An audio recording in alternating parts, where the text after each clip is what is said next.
Greetings and salutations, friends, and welcome. Tonight we'll be starting on a new series of sorts by popular demand. Many of you have messaged me over the past several years asking me to cover tonight's subject, which is Teal Swan, a new age spiritual self-help guru of sorts. And it's interesting that Miss Swan appears to be the prototype that many other people that we have followed and sort of done exposés on, this Teal Swan kind of gave others the blueprint. For example, Teal Swan claims to be an alien hybrid, and so do people like Sarah Rachel Adams. Teal Swan claims to be able to help people with her supernatural abilities, much like Sarah R. Adams. And I believe that not just Sarah R. Adams, we've got people, multiple female new age, let's call them new age influencers, who I believe were heavily inspired by or just straight copied from Teal Swan. So we'll take a moment to welcome in the live chat before we begin. I'll check in with the Kick chat as well, and we'll do some shout outs over there, whether you're chatting in our Twitch chat, our Kick chat, or our YouTube chat. Welcome one and welcome all. Let's go over to our Kick chat here. I see we have Scopely CFO, Zoomer Dylan, The Content Lasagna, Pig Monster 220 Real, Joe Wibley is over there, Ron Connor, and Dune WR Real, I mentioned.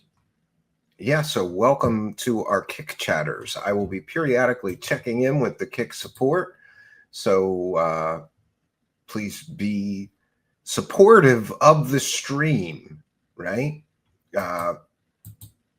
We really do appreciate the Kick support.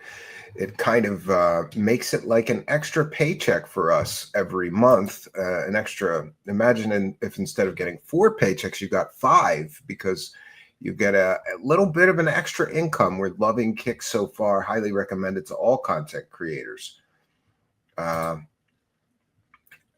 Egoist Void is in our Kick chat and says, I am writing from my alt since I'm live on my main account. Let's follow each other. Okay. And already hearing the call of the goal is Flint Westwood 5466. Says, howdy again from the IT cave. Tuning in while getting the overtime. Well, good for you. Overtime is always a great thing. I once had a corporate job. Most of my corporate jobs were salaried, and they just made you work 60 or 70 hours a week. But one job I had allowed me to work as much overtime as I could.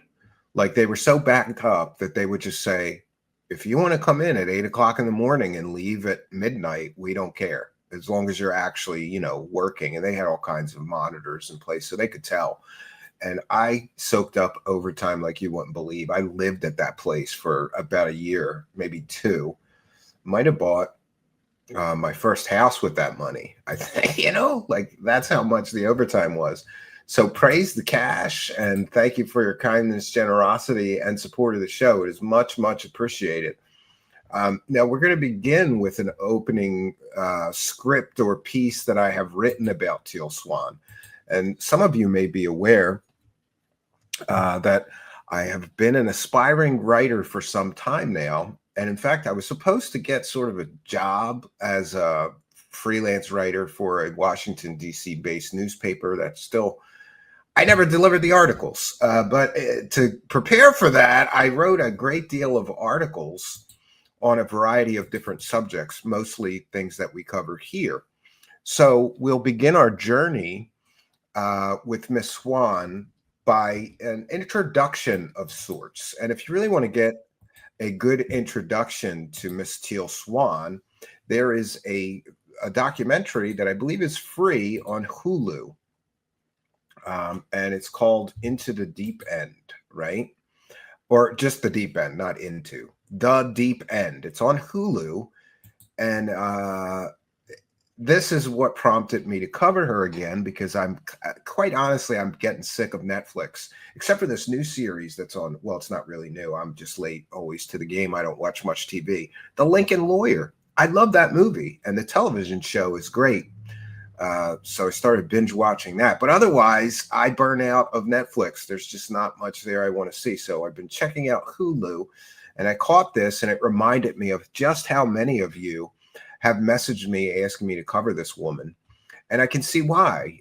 You can think of her as sort of a female David Wilcock, but a much more successful grifter. This girl has followers in the millions. And it appears that she has been very successful with her, let's just call them offerings.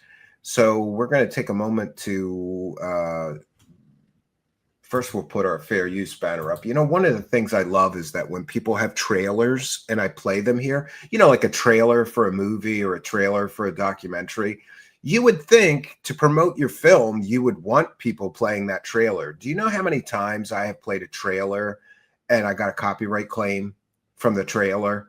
It's ridiculous. But I haven't pre-screened this. I normally do. I just press for time today. Hopefully we won't get a copyright claim. This is actually a trailer for a documentary, which is on Hulu. And I don't know, is Hulu free? I think it is. It's free with ads, right? I think so. I'm not sure. I don't know. My wife takes care of all that stuff, so forgive me for my ignorance. And I just want to, before we begin, because I have a pretty long diatribe to get through, but we do have some videos that we're going to share that I think are extremely revealing about this person. So if you want to get an education about her, tonight is a great place to start. We're going to try to really give you as much information, sort of a data dump about this person as possible. But I thought, just to introduce us to her, the best thing to do is play the trailer from the documentary on Hulu, which, by the way, she calls extremely deceptive. It may have something to do with the fact that Hulu hired a private detective to determine if she was running a cult, and the private detective basically said, "Oh, it's a cult." She did not like that. And apparently, Miss Swan is extremely sensitive about people calling her group a cult. But as we will see, as we begin to delve into this tonight, it shows all the classic signs of a cult. Separate people from their family, prioritize the cult leader over everything else, people's families, people's friends, extremely rigid sort of rules. For example, she basically tells her followers that live with her in the cult compound, that's what I'm calling it, you're not allowed to have a girlfriend or a boyfriend, significant other, and you're not allowed to have children.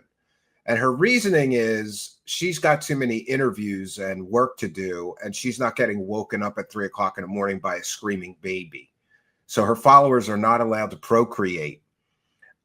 This is a very cult-like situation, if you ask me. And apparently, many of her followers just live with her and work for her, and all they get in return is, I guess, free spiritual lessons from her and room and board. So she does feed them and put a roof over their head. And by the way, we're just going to cite fair use. This is a transformative work. We're educating the public about the New Age spiritual guru, Teal Swan, and the various controversies surrounding them. If you're just joining us, you're watching Truth Seekers, and tonight we're starting a new series on New Age spiritual cult leaders. And I'm content to call her a cult leader, having done sufficient research on her, but people are free to make up their own minds. I found it interesting that a psychiatrist popular on YouTube sort of analyzed her situation, and he called what she does cult light. Like, it's not quite as destructive or invasive or harmful as a true cult, but it's got some similarities to cults enough for him to determine that what she does is run something like a cult, a light cult, right? One moment here. Let us watch this trailer. What we're going to be doing is what I call channeling. So she can channel dead people, aliens, and more. It's also one of the most powerful tools that has ever existed. Don't you tell another lie. This is Teal Swan. Don't you To her followers, she's a savior. You've got equal amounts of joy and power as you do despair. Teal Swan has over 145 million views online.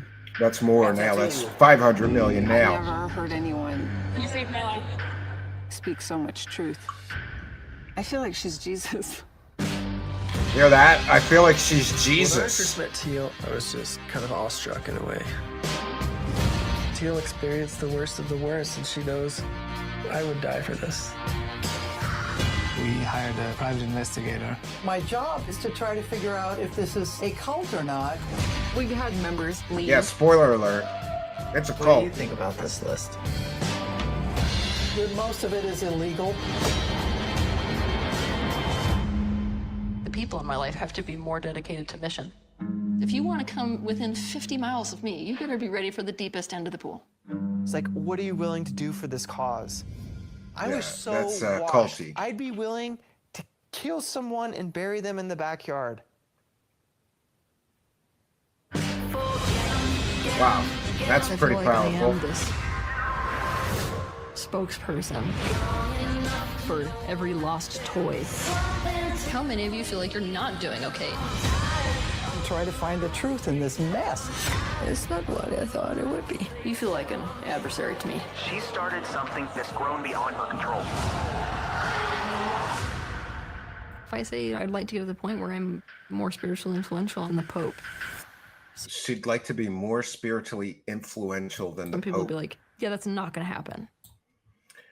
And there's an interesting story which takes place. First of all, this woman claims that she is like basically super psychic, but somehow she's been married 5 times. I guess she didn't see those divorces coming, you know. So immediately, I'm on the defensive about her psychic abilities. If you are claiming that you can foretell the future, how do you not see 5 failed marriages in your future and just know when you meet those men not to marry them or avoid relationships with them because it's not going to work out for you?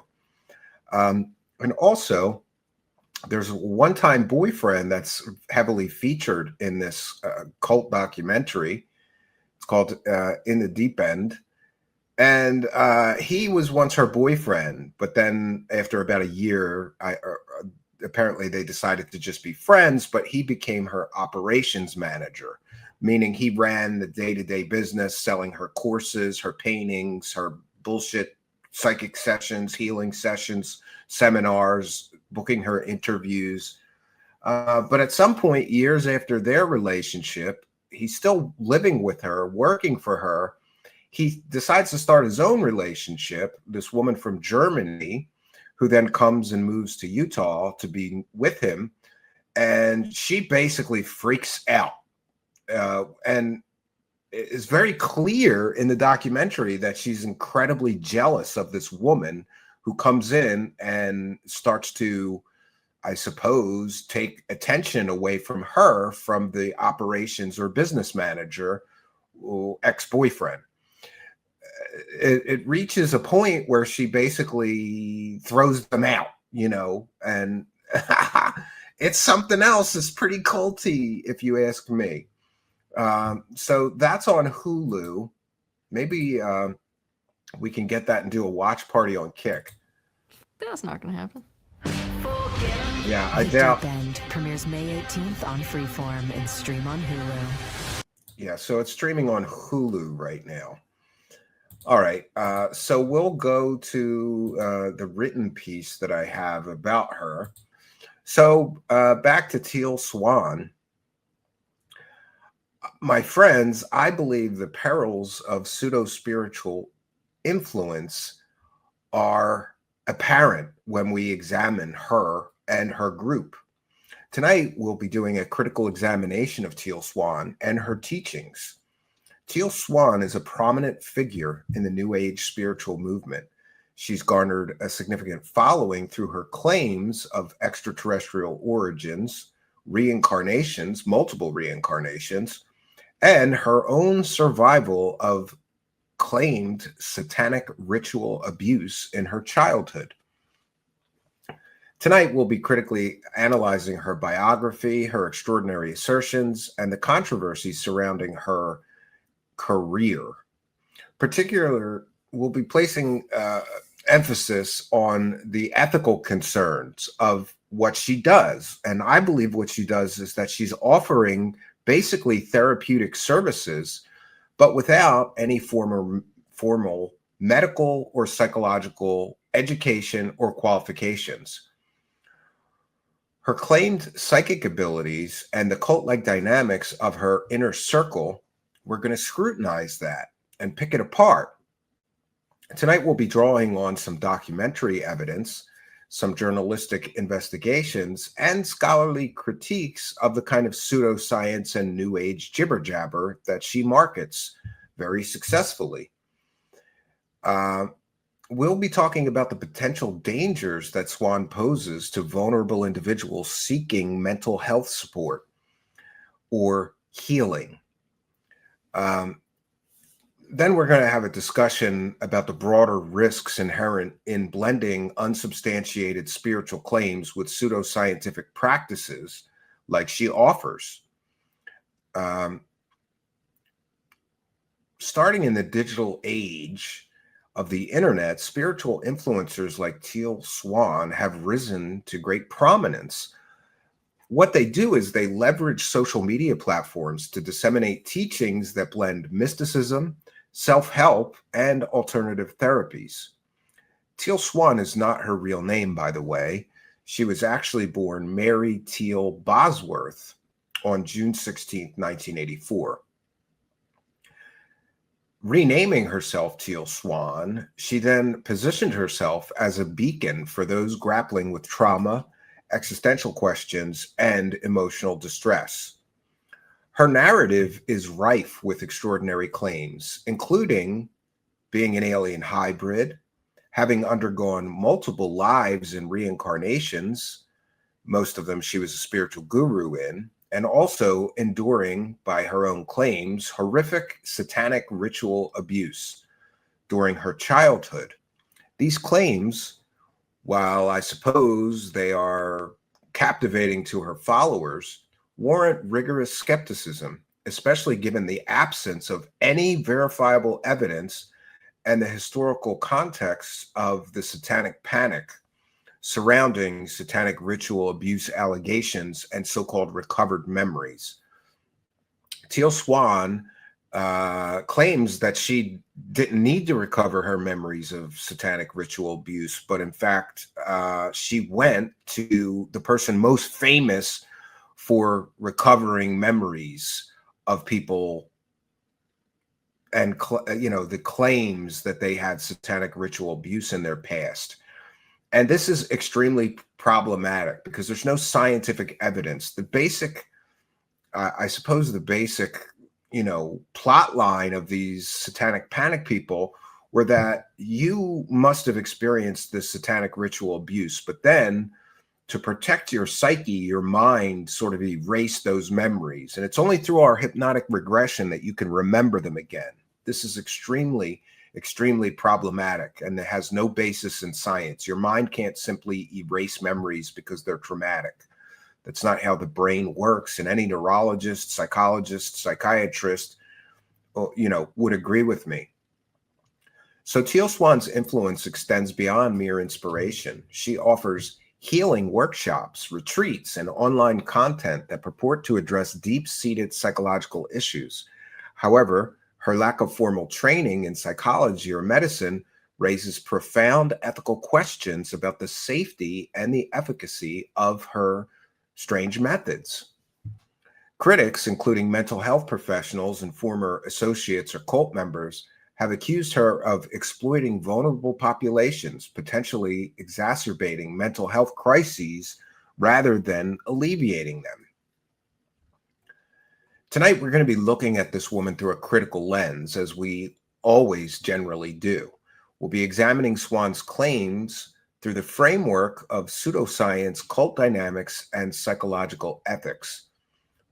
I believe that if we dissect her history and her teachings, we can highlight the dangers of her unchecked spiritual entrepreneurship in an era where misinformation can often have very serious and even in some cases lethal consequences. So let's talk about a little bit about her history and her early claims. Teal Swan's early life story, as she recounts it, forms the foundation of her spiritual authority.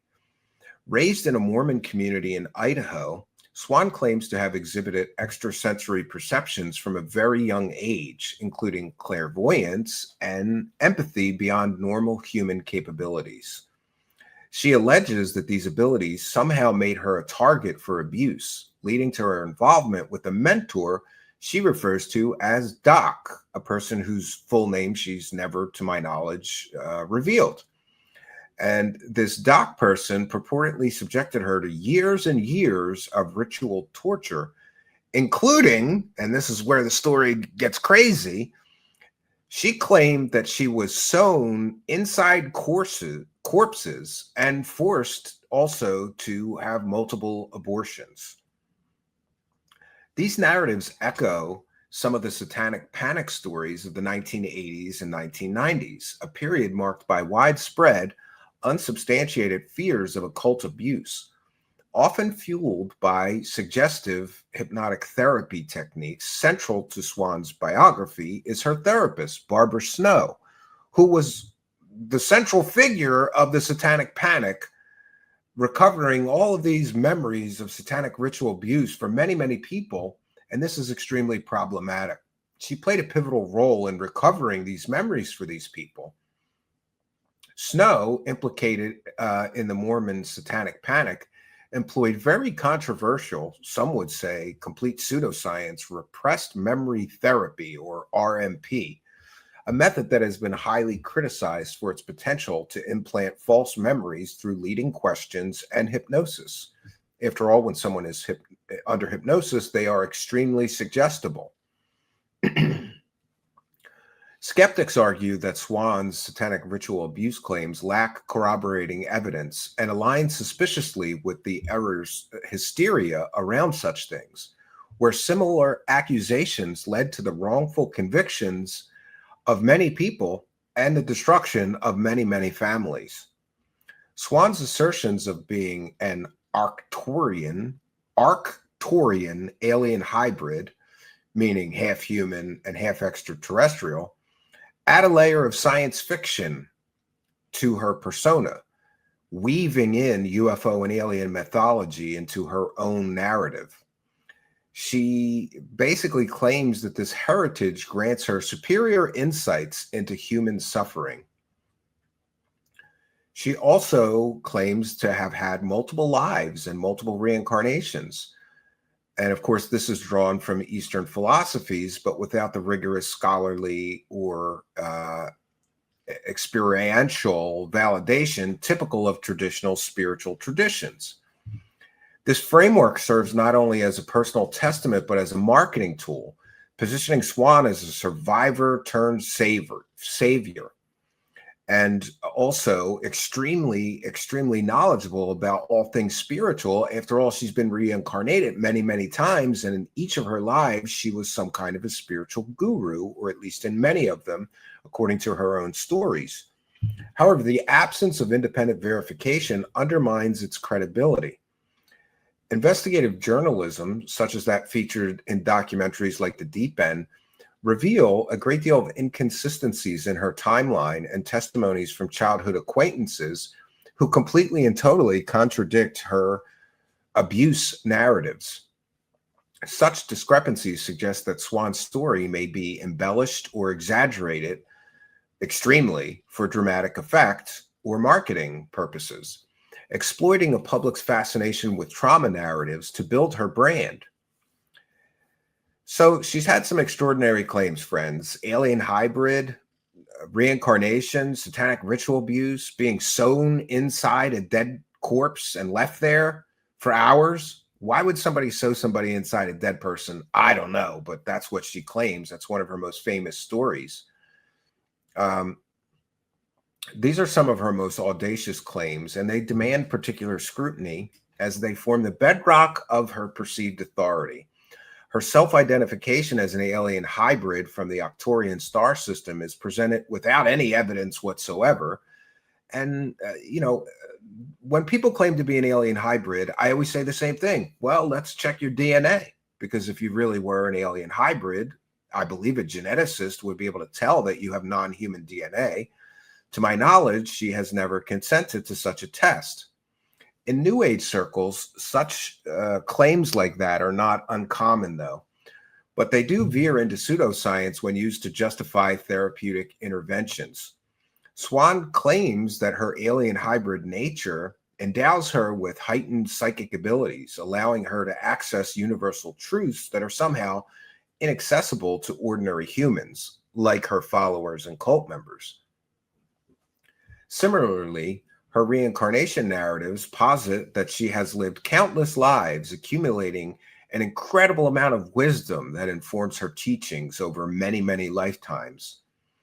While reincarnation is a tenet in religions like Hinduism and Buddhism, Swan's version lacks the philosophical depth or evidential rigor of those traditions. Instead, it appears as a convenient trope that I believe is designed to elevate her status among her believers, enabling her to dismiss critics as somehow spiritually unevolved.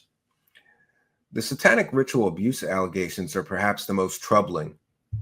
These, after all, were rooted in therapy sessions with Barbara Snow, who we know has been involved in basically having people, destroying people's lives with these so-called recovered memories that turn out to be completely false. These claims mirror the discredited satanic panic, where therapists like Barbara Snow were accused of manufacturing abuse memories through coercive methods. Psychological research, including studies by Elizabeth Loftus on false memory syndrome, demonstrates how suggestive questioning can fabricate vivid yet fictitious recollections.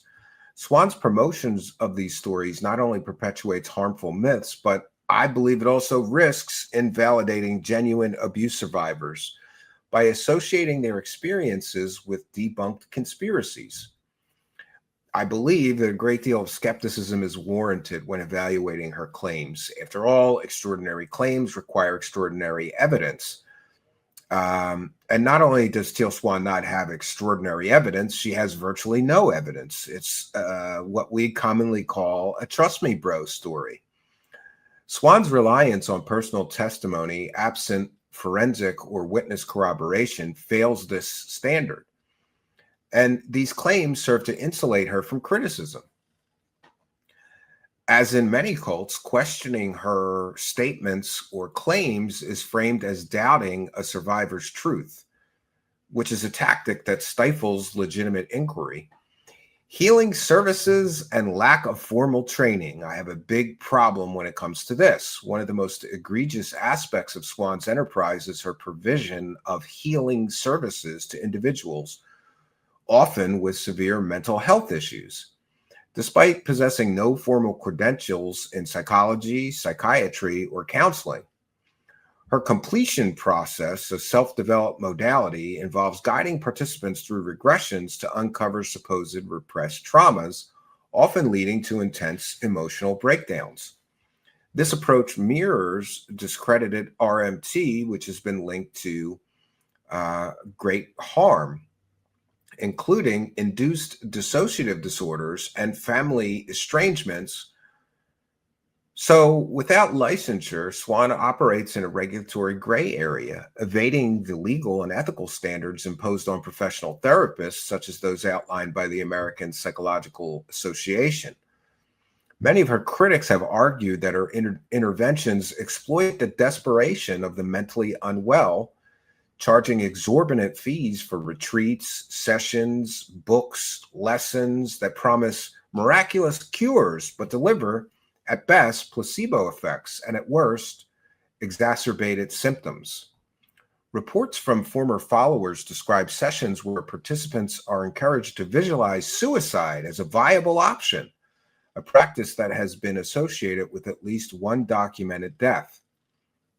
This danger is amplified by Swan's online reach. Her YouTube videos, which have been viewed millions of times, target those searching for mental health advice, potentially deterring them from seeking an evidence-based professional treatment.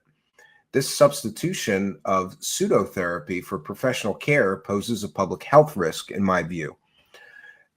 Untreated conditions like depression or PTSD can worsen under unqualified guidance, and this is a real danger with her. In fact, Utah once sent her a fine, which she didn't pay. That's the only legal consequences I have been able to determine she's ever faced. And then there are psychic and channeling abilities. Swan claims to channel dead people, possess psychic foresight, and hold, quote, all the answers, unquote, to life's enigmas. Attributes she attributes to her alien heritage and spiritual evolution. So in the spiritual industry, where untestable claims masquerade as profound wisdom, she's done very well. Channeling, a practice popularized in New Age movements, involves purportedly relaying messages from disembodied entities. But of course, scientific scrutiny reveals it as a form of role-playing or subconscious ideation, not genuine communication. Skeptics, including organizations like the Committee for Skeptical Inquiry, have debunked similar psychic claims through controlled experiments, finding no evidence beyond cold reading and confirmation bias. Swan's insights often consist of vague Barnum effect statements that resonate broadly but lack specificity or predictive accuracy. By presenting herself as omniscient, she fosters dependency among her followers, who may forego critical thinking in favor of her pronouncements. This hubris is particularly dangerous for those in psychological distress, as it discourages consultation with trained professionals. Followers are sold a fantasy of instant enlightenment, potentially leading to disillusionment or harm when expectations falter. And then, of course, this woman has had a great deal of controversies. Throughout her history, Swan's career is marred by controversies that underscore her problematic influence. Early on, her association with the Satanic Panic via Barbara Snow raised red flags, as Snow's methods were linked to fabricated abuse scandals. More recently, the 2018 podcast The Gateway and 2022 docuseries The Deep End exposed allegations of her incredibly manipulative behavior, including verbal abuse of inner circle members and financial exploitation. Accusations that she has promoted suicide as a, quote, reset button, unquote, have drawn ire, with families of deceased followers attributing their losses to her teachings. And yes, apparently, some of her followers have unalived themselves. Swan has responded by hiring private investigators to refute claims, but even these efforts concluded her methods are irresponsible, if not legally culpable. Legal skirmishes and deplatforming attempts further highlight the ethical quagmire that is Teal Swan, as her defenders cry censorship, while critics often demand accountability from her. These controversies reveal a pattern of deflection. Swan frames criticism as jealousy or misunderstanding. Rather than addressing substantive concerns, this perpetuates a cycle of unchecked influence. The cult-like group formed around her is called Swan's Inner Circle, often called the Teal Tribe, and this exhibits hallmarks of a great many cult dynamics, as defined by many scholars like Robert J. Lifton. Members are required to prioritize Swan over their own personal relationships and adhere to strict non-negotiables contract and endure public shaming for dissent. In other words, if you disagree with her, she publicly shames you in front of the whole group. This is very cult-like, my friends. The group operates retreats in Utah and also Costa Rica, where isolation fosters dependency, and Swan's charismatic authority discourages external input. Documentaries depict gaslighting sessions where followers are berated for even daring to ever question her, mirroring coercive control in high demand groups. While Swan denies that she's running a cult, claiming she has the perfect recipe but chooses not to use it, evidence suggests otherwise. Love bombing new recruits, financial tithing, and ideological purity tests align with cult criteria. This environment is particularly perilous for people who are mentally vulnerable, who may become entrapped in a web of manipulation under the guise of spiritual growth. And I believe Miss Swan is a danger to people in need of psychological treatment. In fact, the core peril of Swan's influence lies in her interception of those requiring legitimate psychological help. By offering uncredentialed healing, she diverts individuals from evidence-based interventions like cognitive behavioral therapy or medication. Some people need psychological medication, and she has no right to actually prescribe any medication. She's not trained in any medical school or psychology school. She's not licensed to practice medicine. So this is a real danger in my view. Her emphasis on suicide visualization has been labeled a catalyst for self-harm, which reports linking her content to fatalities. Vulnerable populations, including trauma survivors and those with suicidal thoughts, are drawn to her empathic facade, only to encounter potentially harmful practices. The lack of oversight in the spiritual wellness industry exacerbates this, allowing figures like Swan and many others that we have looked into to operate with impunity, potentially leading to worsened mental states, financial ruin, or tragic outcomes. So when we look into Teal Swan, we see the dangers of pseudoscience mixed with spirituality. Teal Swan's fusion of pseudoscience and spirituality exemplifies a broader societal threat.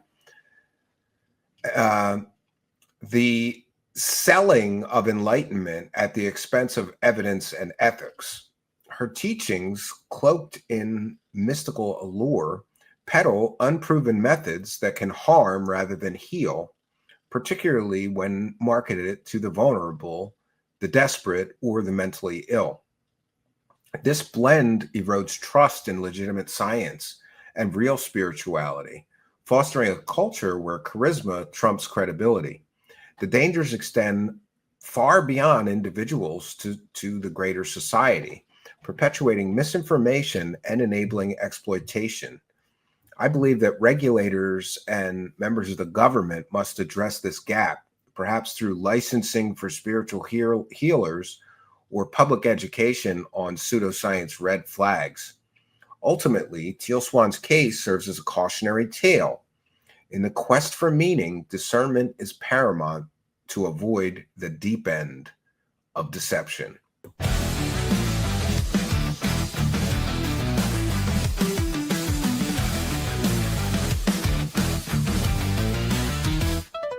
Truth seekers exposing the truth. Truth seekers coming for you. Truth seekers exposing the lies. Truth seekers, open your eyes. They lie again. Have you had your fill? Let go of lies. Take your second red pill. I know you've had your fill. It's time to take your second red pill. I know you've had your fill. It's time to take your second red pill. I know you've had your fill. It's time to take your second red pill. Truth seekers exposing the truth. Truth seekers coming. coming for you.